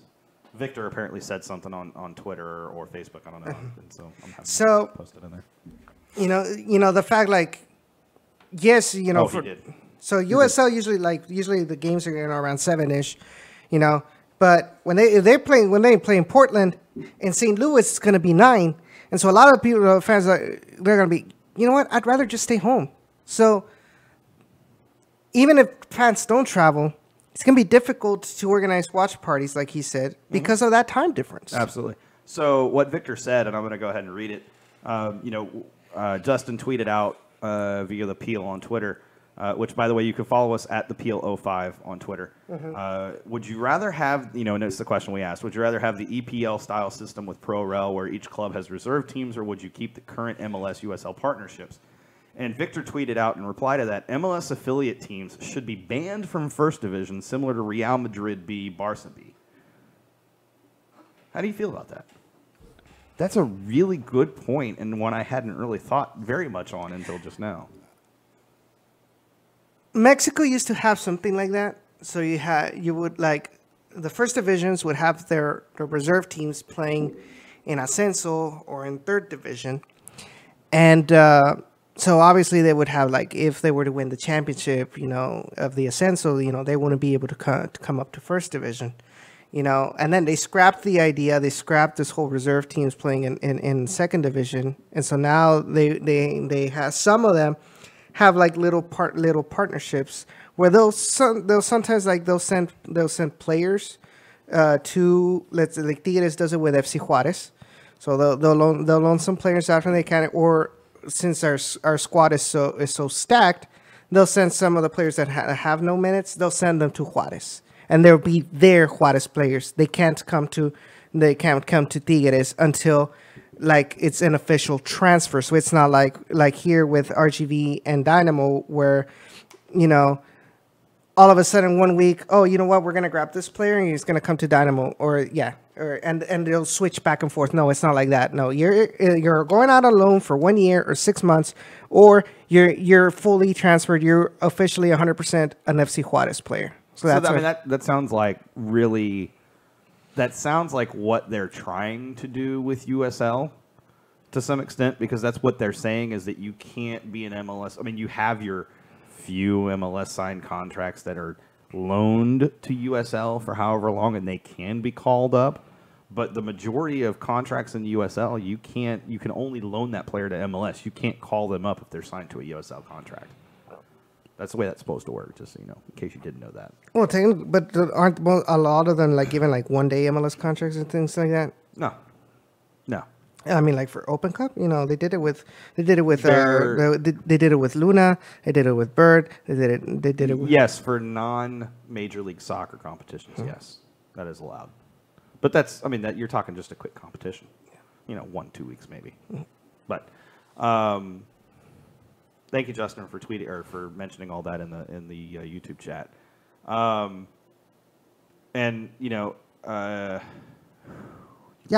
Cisco also. So he says, to me, less time on the road means more training time or even recovery time. And that's exactly, it's the recovery time. Recovery takes time. Recovery takes rest, and you don't get that when you're traveling. Cisco said before that, and that's what I was looking for. England and Germany, two of the more popular, successful leagues, and the logistics of travel is a very big reason why. You know, they're not in Germany. You don't have to travel, you know, from California to New York. You're traveling from Texas to Texas, and that's even farther than McAllen to Dallas is longer than a lot of the German teams travel. So basically, like from McAllen to Corpus. Well, McAllen to Waco. You know, just south of Dallas. You're not quite all the way to Dallas. With the extremes. Yeah, for the entire cross country, and you know, Callow kind of says that. He says from Carlisle to Brighton, which is like the length of England, is basically a 370-mile trip via car.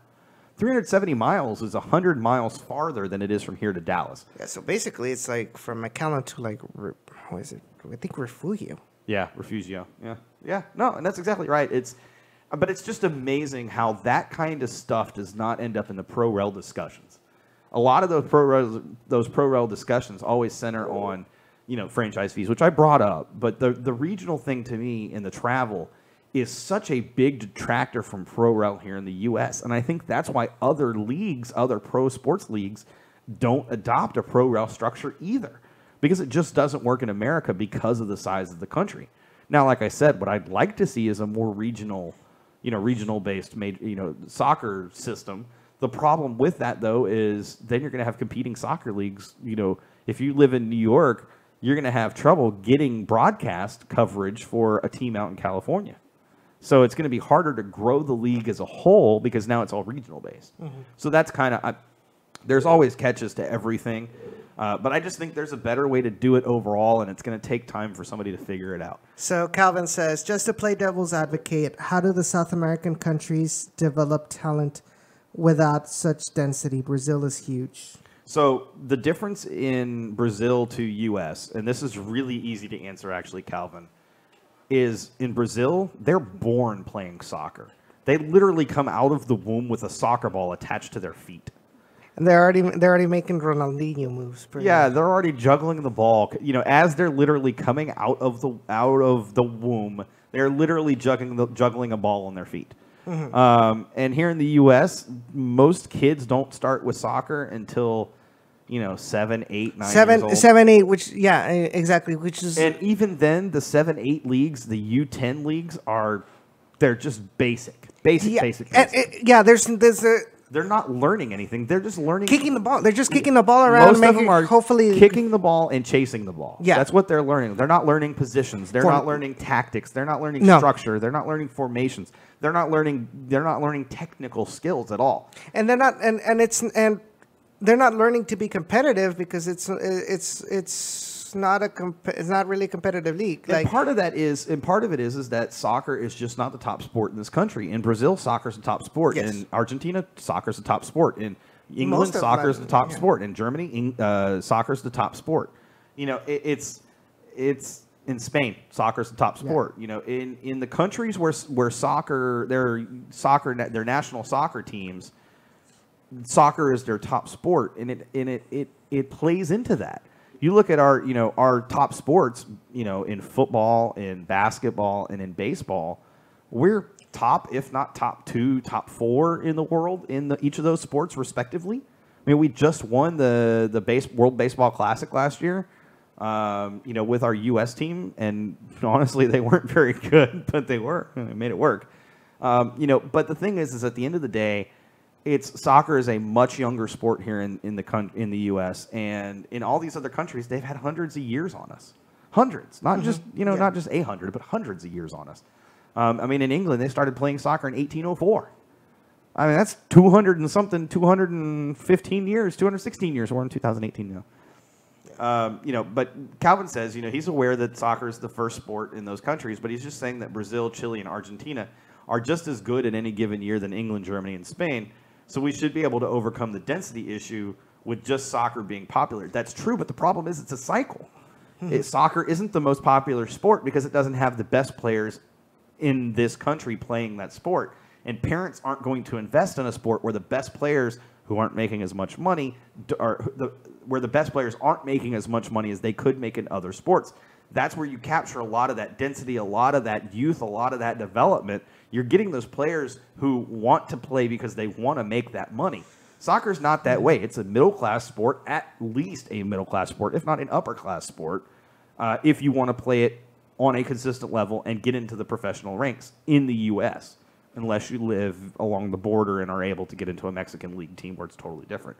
But for the most part, for the majority of this country, if you want to become a professional soccer player, your parents are shelling out $10, $20, $30, $40,000 by the time you even become a teenager playing soccer, let alone how much they spend when you become a teenager in travel to the different ECNL or different other club organization type things where you're going to compete with clubs across the country, not including the amount of time you're traveling to colleges if you want to travel to college, not including the amount of time and expense and effort they're wear doing and tear on the vehicles for development, going to the development academies and showing off your skills. And yet, and even with all that, there's still the possibility and the high possibility you won't be able to make it. Exactly. And that's part of the problem too, is that just because you make that trip and spend that money, there's no guarantee that you're going to recoup that money as a parent. And, at the end of the day, if your child is technically gifted, and not just in soccer, but technically gifted from an athletic standpoint, if they're an athlete, if they're, and that, let's say they're 10 or 12, they're a 12-year-old, they're an athletic, they're quick, they're, they've got some strength to them, they're taller than your average player at that age, they've got agility, they've got balance, they've got all those things. In this country, you're most likely going to push them into Pee Wee League football or something like that. You're not going to necessarily... Soccer is going to be probably your second or third option at best. Yes. If they're taller, you're probably going to push them towards basketball. If they're quicker, you're probably going to try to push them towards football. If they're agile, you're going to push them towards football. If they're, if they're stronger, maybe you push them towards NFL or football, or you push them towards baseball. If they've got good hand-eye coordination, you're probably pushing them towards baseball. All these things just add up to say that there's a long way to go with youth development in this country, and it's something I've harped on continuously. This country needs to improve its youth development if it wants to compete internationally at the highest stage, i.e. the World Cup, and compete there consistently and compete with the top teams in the world. I don't consider us competing with the top teams in the world when we get lucky to make the final 16. I don't consider us a top team in the world when we can't beat and can't make the World Cup immediately following that. That's true, but I wouldn't rule out Lithuania. I wouldn't rule out Brazil. I wouldn't rule out, what's the other one? Argentina. I wouldn't rule out Spain on the basketball court. In the top three sports, the rest of the world is catching up to us with the exception of football. I don't think football is ever going to be an issue. We're always going to dominate football. Yeah. Because it's just a different sport. And the type of players, or the how built they have to be. In other countries they don't see it that way. Like they don't see their bulking up like to such huge amounts to be 200, 300 pound people. To play football. It just doesn't it's just they don't see it that way. So we've made it to 8:30. We've gone 90 minutes at this point, and we actually have yet to talk about my favorite thing that's happened this week. Fuenmayor? Alejandro Fuenmayor. So the Dynamo announced yesterday that, and this has been rumored and worst kept secret in Dynamo history. Dynamo offseason. I won't say history. I think there were other worst kept secrets. DeMarcus Beasley. They announced officially yesterday that Alejandro Fuenmayor, a Venezuelan 21, 22-year-old left back, center back, I've been told, based on what he looks like, he's probably more an outside back than a center back. But in my opinion, give him some time under Machado, and he can kind of be the same type of player. He is supposedly pretty darn good. I've seen some highlights videos. It's a highlights video, so I can't really base much on that. I like what he brings. I like what he looks. I like the just physical look to me. He looks bigger than most kids his age at 21, 22. And so I definitely want to see, what this kid can bring. Why this is important, and the biggest thing that stuck out to me is it was announced by Corey, or just kind of tweeted out, I think, as kind of a side tweet, just because he wanted to get it out there. The Dynamo did not pay any TAM or GAM for Alejandro Fuenmayor. That blew me away. And what did you tell me when I told you that? Do you remember? I think you said something about Matt Jordan. Okay, so I think it was Andres that tweeted out, and yet there's still people that hate Matt Jordan. oh, like Matt Jordan is incredible when it comes to the salary budget. Okay, look, I was on Facebook when I read some of those things. Kyle, we're going to get to that in a minute. You're going to laugh when I tell you what his actual size is. You want to pull it up on Wikipedia real quick? Sure. There were people on Facebook, replies to the Facebook post where they said where the Dynamo said, the official Facebook post where the Dynamo said they signed Fuen Mayor. Ugh, that's cancer. That they couldn't believe that this was not a big name player, that where was their big name player, blah, blah, blah, blah, blah. And the frustrating part about this is, how can you say that after what happened last season? Elise was not a big name player. Kyoto was not a big name player. Machado was not a big name player. Leonardo was not a big name player. AJD was not a big name player. But all of these moves built up to be able to create this effect that we had last season where we made the Western Conference Finals. It's not just about getting big name players in MLS. That's not necessarily your only way to win in MLS. Sometimes you can win in MLS. So he's 6 foot. You can win, or 6 foot and a half, 6 foot and a half inch. You can win in MLS by finding out what your strength is as a club, as an organization, what you do well as an organization, and building on that, using that, exploiting your strengths, building up on your strengths. Is that really his move value? That's not bad. Wow, 315K, but that's in euros. What does that come out to be? I don't know. I think 420K. Oh, no. Sorry, 340K. 386. 387. 388. 388K US. Now, that's from Transfer Market, which is usually reasonably close, but whatever. Yeah, he's 6 foot. He's not built. Like, he looks built in the videos, but it's amazing. He's only 160 pounds or something like that. He's not big. I mean, he's just not. He's just tall. But I think it's just his. Well, 6 foot isn't that tall for a. I mean, it is for 7. It's tall for me. Well, you're a short little. Anyways, you're a short little butters. It's it's not tall by MLS center back standards. It is reasonable for an MLS outside back though. But he's 21, 22, so he's still very, very young. It was a full transfer. And again, coming back to the point, we didn't pay any TAM or GAM. And I've been told and I've heard and I've seen it repeated multiple times, the Dynamo intend to use that GAM and TAM that's available specifically this year, that extra one that they're giving this year. So that means we have more signings potentially coming. That means there's probably more trades on the way. We're not done. That's all I'm trying to say. We're not done. You got 20 minutes. You need to say something about this Fuen Mayor guy. Come on, you're killing me. I do know that Andres is happy because Andres is, in love with Venezuelans. Yeah. Because it's his home. His just the fact heritage. that he's such a young age, which leads you to believe that Coach El Profe Cabrera and Matt Jordan are looking for something in the long, a long-term thing where we're not every year having to change parts of the roster because they're already growing old. So they're looking for players that can be at the Dynamo for as long as they can. And especially the fact that you're getting them at an age where they technically should be at the ripe. So here's the thing that this signals to me. With Fuen Mayor coming in, and he's a right back. Sorry, I said left back. He plays right back, I believe.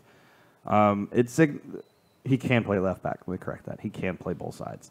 But it signals to me, with AJD coming back, we know that for sure because he's re-signed. Yes. He's not going to be available for the first 2 months of the season. So Fuen Mayor is probably going to play right back to start the season. So left back is Remick. Yes. Is Beasley coming back? You want my honest answer to that, people? The answer is probably not. This probably signals that Beasley has made his decision, or that the Dynamo have an intent to trade away his rights to another organization, maybe Atlanta, maybe LAFC, and that they're intending to get something back. I'm okay with that. I'd like to see Beasley back as long as he understands he's not the starter, and I've heard that is kind of progressing towards that way. I'd be okay with him coming back. But I just think because that of the experience that he and the mentorship and all that, being able to mentor the young kids, but it's one of those things where I just look at it overall, and I just say if I'm looking at the big picture, I don't see Beasley coming back because there's really not a spot for him, and I think on other teams he can start. And yes, Andres, he is capable of playing center back. If they move him to center back, he would be playing alongside Machado. He's not gonna. He could supplant Senderos and Leonardo, but those two have pretty much locked up that rotational center back spot next to Machado. Machado is not going anywhere. He's here. Trust me. So I look at that and I just say, Fuenmayor is most likely to get time along the back line, at right back, at left back, depending on who's available, who's injured, who's whatever.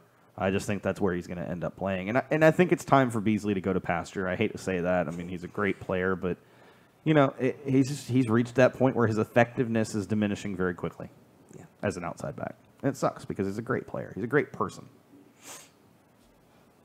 I'd love to see Andres' comments on this. He's just talking about him, but not really explaining anything important. Come on, Andres. I mean, all he said is he can play CV as well. I've already said that.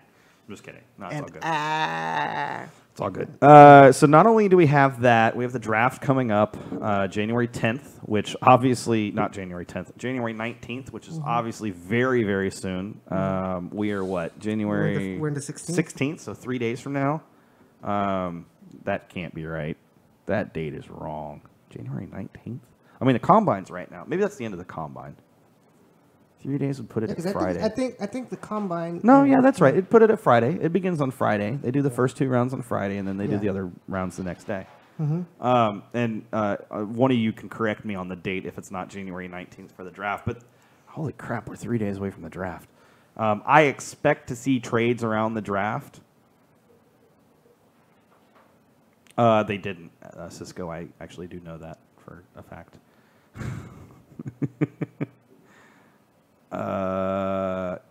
Andres says that Fuenmayor reminds him of Cabezas when he plays. Oh, okay, I can get behind that. Well, you did kind of mention it as well. Yeah, he kind of looks like him. I mean, he's got that kind of physical look to him. But again, that was against smaller, younger players. Yeah. So I mean, it's kind of hard to tell. I mean, he does have some. So Harry has joined us. What's up, Harry? Maybe He says maybe RGV will get a player or two. I'm going to laugh at you. What's up, guys? So Justin says the first round of the draft, first and second round happens on the 19th, and then rounds 3 and 4 of the draft are held via conference call on January 21st, which is Monday. So Friday followed by Monday, that's similar how they do the other drafts. So that makes sense. Yeah. We hold. Can you pull this up? What picks we hold in that? You're gonna open a new tab. So I believe the Dynamo hold the 19th pick. No, that can't be right. The 18th pick, 17th pick, one of those two. In the 2018 Super Draft, and that also means we hold a couple other picks in later rounds as well. Just like last year, I expect us to trade that first round pick out of the first round. Other people have mentioned this on Twitter. They've mentioned it in the Dynamo Discord. They've mentioned it even in our YouTube chat. Our track record with MLS Super Draft picks is about as abysmal as it gets. Scroll down. That's the list. We're 20th overall. There we go. Is abysmal. And if it's going to be that bad, then the likelihood is that we avoid the Super Draft or that we try to trade down because those picks are... The value to somebody else for where we are is more to them than it is to us. So we can sell it at a higher value. And Matt Jordan has proven he is capable of selling a pick plus GAM and TAM for a player that is phenomenal. Look at what we got with AJ. Coming off a team that maybe is just trying to get rid of a player for whatever reason. LA was dumb to get rid of AJD, but thank you very much. We are very happy. But they are dumb for getting rid of him. Yeah. All right, so round 1, we have the Dynamos in 20th, and then for round 2... It stays the same. It's not a snake draft. Yeah. So it's the 20th overall. We have the 20th overall. Now, there's a trade in here. If you scroll down to the third round, I think, is when we get our traded pick in. Yeah, so round 2 trades, LA Galaxy to Colorado Rapids. No, not round 2, round 3. Round 3, we have... Nope. Oh, yeah. Sporting Kansas City, number 59, to Houston Dynamo. And that was for Brad Davis. Those are the ones I was looking for. So we have 2 picks in the third round because we picked in sending Brad Davis to Sporting KC. We ended up with an extra pick in the third round. But again, these are picks that ultimately don't do anything for us. They They're not development picks for us. I mean, our pick last year was in the second round was Yvonne no, that was the first round. Was Yvonne? No, second round. First round was Joe Holland. So, it's just at the end of the day, it's just like, if we aren't going to get much out of our picks, why don't we try to sell them for something, trade them away for something, even if it's just assets, even if it's just current veteran players that, aren't really developing with other clubs. At least maybe we can get a chance to develop them. At least we know what we're getting. With some of these college kids, you don't really know what you're getting. You don't know what their intent is overall. And we've seen it with a guy like Joe Holland. It's not that he doesn't want to stay pro, but he doesn't have any desire to stick around here. Yeah. So it's a frustrating thing as for fans to look at and sit there and try to figure out what we ultimately want to see our club do. Yeah, and then you also have like cases where like you get these college kids, and speaking like of RGV, like Eric Verso, who was injured, and then he retired really early, at a really young age because of his injuries, or others were like, hey, you know what? I guess being pro isn't for me. Exactly. So. No, and that's, that ties into the whole everything we've been talking about this whole time related to youth development and all that. And, part of it is and we ultimately want to have some sort of discussion about this, obviously not tonight because it's already 10 minutes really till we are done. Yes. But, I look at it in the aspect of, from a youth development standpoint, we need to improve as a club. We do. We need to improve. However, even if we don't improve our youth development, even if RGVFC is not bringing players our way and no fault of their own, it's us, it's not them. Even if Brazos Valley is a stopgap for those that want to go to college and they end up going to other clubs, even if the Dynamo Academy aren't putting out top prospects in the country, we can still field a competitive team. We can still field a team that is vying for MLS Cup year over year. Look at what we just did this past season. We didn't do that with any RGV players with the exception of Memo, and he was only there for 3 games. So, if we can continue to just build the team the way we have, thank you, Matt Jordan. Thank you, Wilmer Cabrera. If they can continue to do what they're doing, they continue to have that scouting network in South America where we can find those value players without spending an arm and a leg to bring them in. If we can find the Machados that are team leaders that can bring that veteran experience, that vocal team leading, in the back line, if you could find those types of players at a reasonable price, and you can bring them in, and you're not spending hand over foot or hand over fist, then we can remain competitive in MLS, even with TFC spending $20 million more a year on player contracts than us, even with Atlanta spending $13 million to bring in Barco from South America. Even with these clubs that are spending outrageous amount of transfer fees and what have you, we can still continue to grow and continue to build a franchise. It's just we won't build it in that way. Those aren't our strengths. So I think at this point we know those aren't our strengths, and they're not going to be our strengths anytime soon. We just don't have, for whatever reason, the Dynamo do not have quality college scouting. And if they do, if they're bringing in players that are good enough to play in MLS, then there's an issue with youth development that does need to be addressed. Because then we'll never have any players coming from our youth academies and coming from college and what have you. It's just we're never going to sign players like that if it continues the way it is. And Calvin kind of hits the nail on the head, and why I say that it's really probably a lot less of an issue. There isn't a whole ton of draft talent after the top 5 picks. I mean, that's exactly right, because there is talent within the top 10. Within the top 10, there's talent. After the top 10, though, everything drops off very sharply. And if you don't have good college scouting, you're going to be reaching for a player that maybe is very raw and needs a lot of development. But the problem is that if we're not developing that talent, then what good is it doing us to draft 20th overall when our percentages for those players making it into Major League Soccer and playing useful minutes for the senior team? Cisco makes the point that we used to draft really good players back in the Dominic Kinnear regime. The problem with that is that was a different Major League Soccer back then. It was just handled differently. Your development was different. There were reserve league teams that were actually competing against other reserve league teams. it was, the problem is that it's a different league now. Sherrod didn't even make it out at San Jose. He played 5 matches for them. It had nothing to do with his injuries. He just wasn't good enough.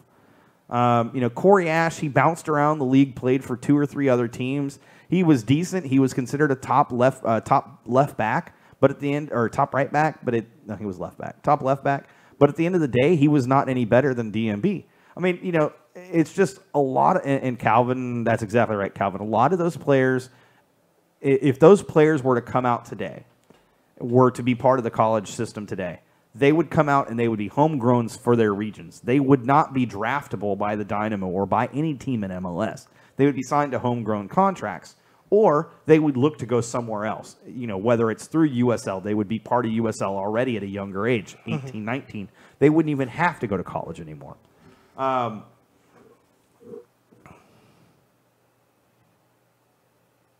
That's only partially true, Callo. I mean, there are players that are very good here in the U.S. that aren't leaving for Europe, for a European academy. Jordan Morris is a good example of that. Jordan Morris is a fantastic U.S. talent, and he's here in the U.S. He's playing for Seattle. Here's the thing, though, and I have said this before, and this came up. I don't remember who it was that tweeted it out. It was a former player, and it might have been Eddie. No, it wasn't Eddie. It was probably Herc Gomez. One of the problems with this current system in the U.S. where your top players in college are your top players, they come out and they're playing in MLS. The problem with MLS is there's not a top-level competition, right? MLS is MLS. It's they can grow complacent with their teams, like Jordan Morris. He doesn't have to try as hard as he would if he was over in Europe. Actually, it was Christian Pulisic who said this. I remember this now. He wrote an article about his frustrations with missing the World Cup, and part of that was him talking about youth development in this country. And, he mentioned that it's a lot harder on players, American players overseas, because they don't get the benefit of being complacent. They're not the top player. They have to work day in and day out to be that top player. I remember Here that. in the U.S., Jordan Morris doesn't have to work day in and day out to be one of the top players in Seattle. He already is a top player in Seattle. So the difference is when they go over to Europe, and this ties back to the youth development thing, and this will probably be the last thing we talk about because we're getting to the end here. At the end of the day, if a player has the choice to go over to Europe and make a bunch more money or stay here in the U.S. and be lazy and complacent, 50% of your players are going to go over to Europe and 50% are going to stay here. Now, if they're starting to make as much money here as they can make over in Europe or reasonably close to it, what are they going to do? They're going to stay here because there's not a big difference in going over to Europe. And unless they truly want to be the best in the world, why would I even bother? Because that's a lot tougher on me mentally. That's a lot tougher on me psychologically. That's a lot tougher on me physically. Why would I do that when I can come here, earn a buck, and be done? Yeah, right. And you get more. You'll get. I guess you can say you get more playing time. In here, whereas over there, you're probably going to be a bench warmer or in the reserves. For those in the YouTube chat, just so y'all know, it does take a few minutes takes roughly 20 to 30 seconds. We are ahead of you guys by a little bit. So there is a delay. So, Calvin probably did say that before he probably typed it before I actually said it out loud. Yeah. So, Let's see what we're at right now. We're at And you 4 did, minutes Calvin. left. You did say that. I read that, by the way. Yeah. It's the American way, work less and try to make more. How's that working out for you, Justin? There it is. Come on. He's not here to defend himself. He's in YouTube. Come chat. on. He can defend That's a himself low in YouTube blow. chat. Come on. That's not really a low blow. He's working hard. He works hard for his money. Except when it's a snow day and he gets to stay home and not work. He gets to play chat moderator. Edson's like, I can't say anything either. So you want to talk a little bit about the Landon move? No, you kind of ran that one into the ground last week. I don't know if I need to. Did I? Not last week, on your Down in the Valley episode 5. No, but at least I want to know your thoughts on it. You already know my thoughts. I mean, I was pretty much at that point. I was already talking to pretty much to myself. So, for those that don't know, and if you don't know and you're in the YouTube chat, what are you doing? Landon Donovan was signed to Club Leon, coming out of retirement for the second time in Liga MX. He has chosen to wear the number 20 Dos Acero which I think is fantastic. So they actually asked him, and after his presentation, they had a press conference, and they asked him about that. Is the reason that you chose the number 20 because of 2-0? And he says, the ultimate joke here is that Mexico's in the World Cup right now, and we aren't. Exactly. 100% agreed.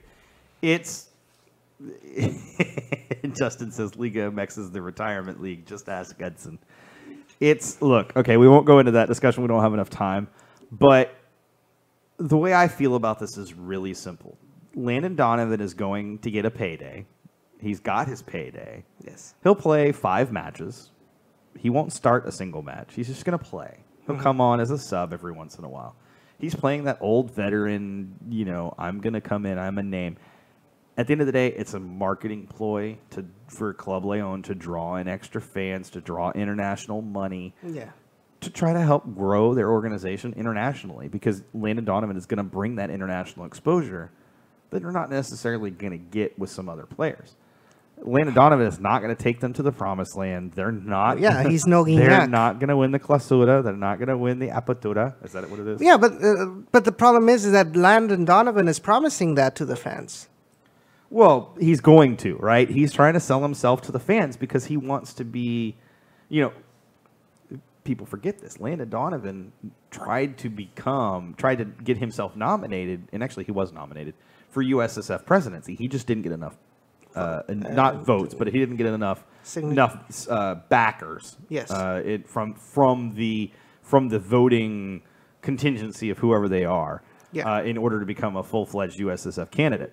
So I feel like to some degree he's trying to bridge that gap and trying to grab some extra exposure for himself to increase his notoriety. I think in 10 years he wants to be USSF next president. Now my hope is, and this is going to tie into my final point before we end because we're almost there. It's almost 9 o'clock. Holy cow. I hope personally, I have a favorite candidate, and I've said it before. This is not the Peel backing this candidate. This is Sean Ringrose. You can at me all you want. I am Kathy. A fan. No, not Kathy. I can't stand Kathy, actually. I don't think anybody. I want to see Kyle Martino win this election. I like what he brings to the table. One of the things he's advocating for is that every NWSL franchise be linked to and affiliated with an MLS franchise, and that there be profit sharing between the MLS franchise and the NWSL franchise to help bring and bridge that exposure gap for NWSL. Mm-hmm. He also, it was just incredible. I was reading, I was like, oh, that's so on point. Is it perfect? No. Is it ever going to be perfect in this country? No. Yeah. Not anytime soon. But if we don't start somewhere, we will never bridge that gap. Mm-hmm. And I just feel like that's where we're at. With that said, I'm going to throw it over to Edson. You have anything else you want to talk about before we close? Because it is 9 o'clock on the dot. We're pretty darn close to it. No, not really. I think that's it. From what we have so far, that's pretty much all.